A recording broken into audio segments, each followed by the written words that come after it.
मतलब उनको इस बात का एहसास है ना कि बिना हमारे मुख्यमंत्री के ये लोग चुनाव नहीं जीत सकते हैं। हमारे मुख्यमंत्री के नाम का इस्तेमाल चुनावी लाभ के लिए अगर तेजस्वी जी को करना पड़ रहा है तो ये दर्शाता है कि कितने असमर्थ हैं।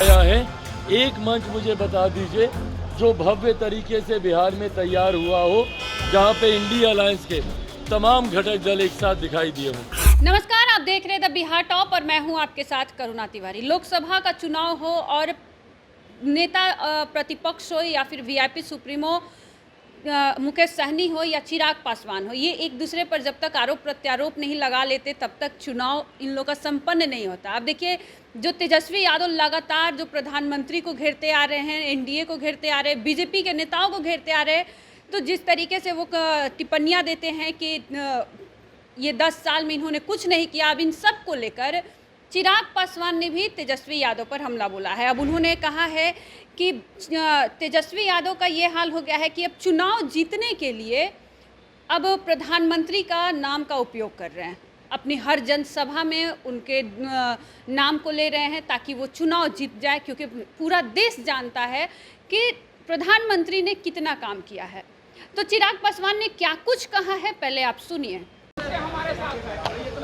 मतलब उनको इस बात का एहसास है ना कि बिना हमारे मुख्यमंत्री के ये लोग चुनाव नहीं जीत सकते हैं। हमारे मुख्यमंत्री के नाम का इस्तेमाल चुनावी लाभ के लिए अगर तेजस्वी जी को करना पड़ रहा है तो ये दर्शाता है कि कितने असमर्थ हैं, कितने कमज़ोर हैं वो हमारे मुख्यमंत्री जी के बिना।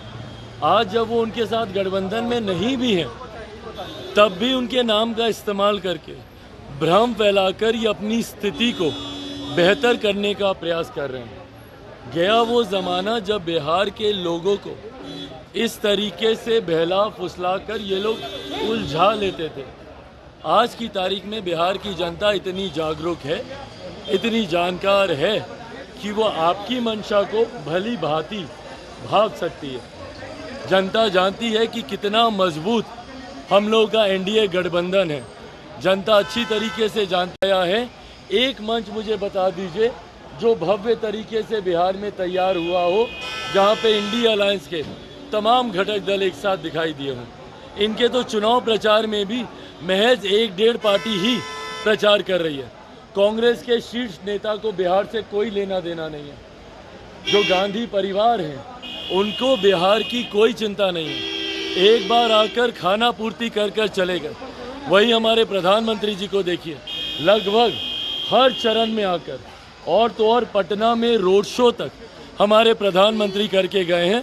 हमारे गठबंधन की एकता हमारी ताकत है और ये बिखरा हुआ विपक्ष ही इन लोगों को ऐसे बयान दे। आपने सुना, चिराग पासवान ने सीधे तौर पर तेजस्वी यादव पर हमला करते हुए कहा कि जब प्रधानमंत्री है, यानी जो वर्तमान सरकार है सत्ता पक्ष में, वह उनकी वजह से ही देश भर में अनाज भी मिल रहा है, रोजगार भी आएगा, साथ में बहुत सारा कार्य भी किया जा रहा है जो सराहनीय रहा है। हमारे प्रधानमंत्री बहुत कुछ किए हैं, ये चिराग पासवान का कहना है और तेजस्वी यादव को वो घेर रहे हैं। तो देखिए, इस लोकसभा चुनाव में क्या कुछ होता है ये तो 4 जून को पता चलेगा और देखते रहिए द बिहार टॉप।